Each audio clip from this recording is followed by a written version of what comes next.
Hello there. So you want to know how you can set stream key on Twitch? This is going to be the only video that you'll ever need to watch on the internet. So with that being said, let's get straight into the video. First things first, simply go ahead and open any browser that you prefer using and then log into your Twitch account. Simply click on your profile icon and then click on your settings.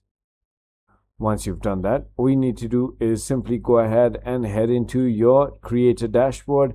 And then once you've logged back in right over here, so let me just go ahead and do that.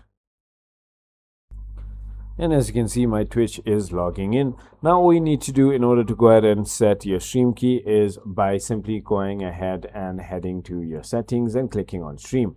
Once you've done that, as you can see, your primary stream key is going to be right over here. You can show and copy it if you want to, or you could just simply go ahead and reset it and then copy this and then paste it onto your broadcasting software inside a browser, just like that.